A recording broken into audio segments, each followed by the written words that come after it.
रेणु अपने कॉलेज जा रही थी, लेकिन आज उसका मन ठीक नहीं था। लेकिन फिर भी वह मन मारकर कॉलेज गई, क्योंकि कॉलेज में आज एक बहुत महत्वपूर्ण सेमिनार था। उसके छोटे भाई की तबीयत ठीक नहीं थी, इसलिए उसका मन भाई के तबीयत पर ही टिका हुआ था। रेणु और उसका भाई पवन सतना के एक महाविद्यालय में पढ़ते थे।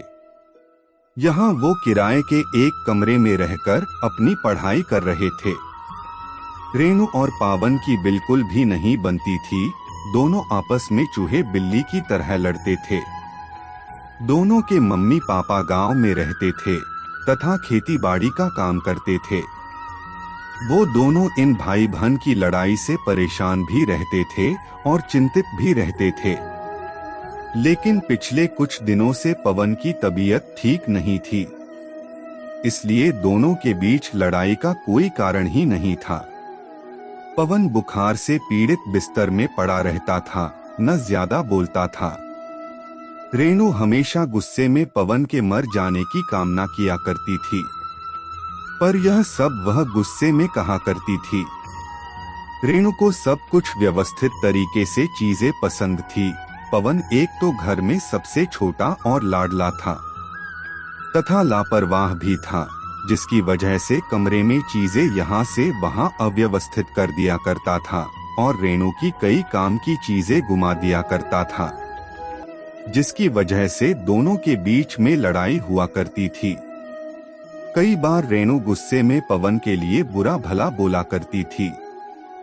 एक बार रेणु का पेन नहीं मिला रहा था, जिसके बाद दोनों भाई बहन की जमकर लड़ाई हुई। बाद में रेणु गुस्से में कहती हैं कि भगवान ये मर क्यों नहीं जाता, मेरा जीवन बर्बाद करके बैठा है। गुस्से में ऐसी बातें वह कई बार बोल दिया करती थी। पवन ये सब सुनकर मुस्कुरा देता और बहन को चिढ़ाकर भाग जाता। भाई बहन का प्यार क्या होता है, इन दोनों को नहीं पता था। लेकिन जब से पवन की तबीयत खराब हुई थी, रेणु को लगता था कि उसी के अनाप-शनाप बोलने की वजह से पवन की तबीयत खराब हुई है।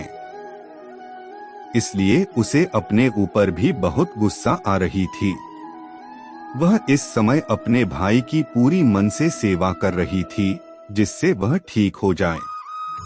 इसके अलावा अब वह भगवान की पूजा भी करने लगी और कॉलेज के बगल में हनुमान मंदिर में जाकर अपने भाई की लंबी उम्र के लिए प्रार्थना करती।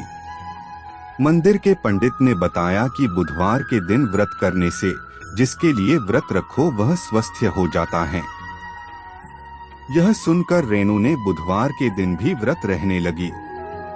पवन को जब पता चला कि रेणु इस समय उसके स्वस्थ होने के लिए व्रत रहती हैं, तो उसके मन में अपने बहन के प्रति श्रद्धा बढ़ गई और उसने भी अपने मनोबल को बढ़ा लिया कि वह भी जल्दी ठीक हो जाएगा, जिससे उसकी पेटू बहन को व्रत न रहना पड़े।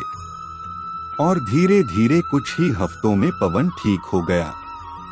रेणु बहुत खुश हुई और उसने मन ही मन निश्चय किया था कि अगर भाई ठीक हो जाएगा तो वह मैहर में शारदा माँ के दर्शन करने जाएगी। कुछ दिन बाद वो दोनों फिर से लड़ रहे हैं। आखिर भारत में भाई बहन का प्यार का मतलब ही है कभी एक दूसरे से लड़ना, तो कभी एक दूसरे के लिए दूसरों से लड़ना, तो कभी एक दूसरे के कपड़ों, पेन और बैग के लिए लड़ना। अगर आपको यह कहानी पसंद आई तो प्लीज सब्सक्राइब जरूर करें।